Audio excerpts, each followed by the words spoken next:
বক্সনগর উপভোটের প্রাগ লগ্নে কংগ্রেসের পর বড় সড় ধাক্কা খেলেও সিপিআইএম।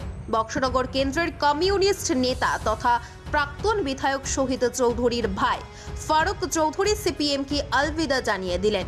তিনি যোগ দিয়েছেন ভারতীয় জনতা পার্টিতে। বুধবার বক্সনগরে অনুষ্ঠিত এক যোগদান সভায় ফারুক চৌধুরী ভারতীয় জনতা পার্টির পতাকা তোলে সামিল হয়েছেন। একই সঙ্গে তিনি নিয়ে এসেছেন 40 জন বাম ভোটারকে, তারাও যোগ দিয়েছেন বিজেপিতে।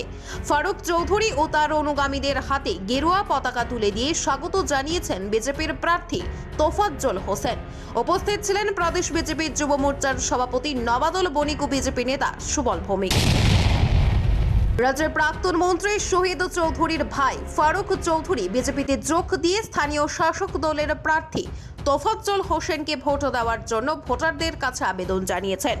ফারুক যুক্তি দেখিয়েছেন, রাজ্যে বিজেপি সরকার আরও 4.5 বছর থাকবে। এই সময়ে বক্সনগর কেন্দ্র থেকে বিজেপির প্রার্থীকে বিধানসভায় না পাঠালে ক্ষতি হবে সাধারণ মানুষের, থমকে যাবে উন্নয়ন। তাই বক্সনগরের উন্নয়নের স্বার্থে তোফাজ্জলকে ভোট দেওয়ার জন্য সমস্ত অংশের মানুষের কাছে আবেদন জানিয়েছেন তিনি।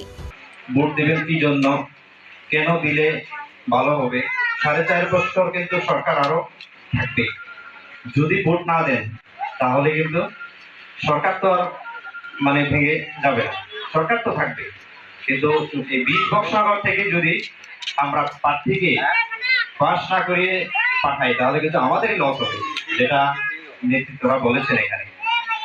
ঠিক আছে, আমি সবশেষে এই কথাই বলবো, সবার দোয়া চাই আমি, যাতে কাজ করতে পারি এই বিজেপিতে।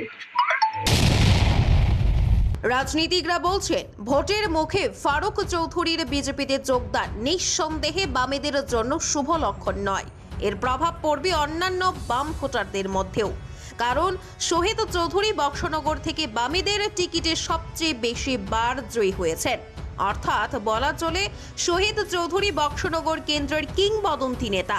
এখন তার ভাই ফারুক বিজেপিতে চলে আসাতে সাধারণ ভোটারদের মধ্যেও প্রতিক্রিয়া সৃষ্টি হবে, তাদের মানসিকভাবে পরিবর্তন হওয়ার সম্ভাবনা থাকবে। এটা অবশ্যই ভোটের প্রাগ লগ্নে বিজেপির জন্য ট্রাম্প কার্ড। ফারুককে বিজেপিতে আনার ক্ষেত্রে সবচাইতে বেশি অবদান শাসক দলের প্রার্থী তোফাজ্জল হোসেনের। রাজনৈতিকভাবে এটা তোফাজ্জলের মাস্টার স্ট্রোক বলা যায়। এর আগে বিজেপি ধাক্কা দিয়েছিল কংগ্রেস শিবিরে। বক্সনগর কেন্দ্রের প্রাক্তন মন্ত্রী তথা কংগ্রেস নেতা বিল্লাল মিয়া যোগ দিয়েছিলেন বিজেপিতে। বিল্লাল ও ফারুক পরপর ভারতীয় জনতা পার্টিতে সামিল হওয়ার কারণে ভোটের আগেই ব্যাকফুটে চলে গিয়েছে সিপিআইএম। তাদের পক্ষে উপনির্বাচনে মাথা তুলে দাঁড়ানো প্রায় অসম্ভব বলেই মনে হচ্ছে রাজনৈতিক বিশ্লেষকরা। এবং বক্সনগর রাজনীতিতে অপেক্ষা করছে ভারতীয় জনতা পার্টির সূর্য উদয়ের মহেন্দ্রক্ষণ বলছেন রাজনীতিকরা। Bureau report, GM24 news.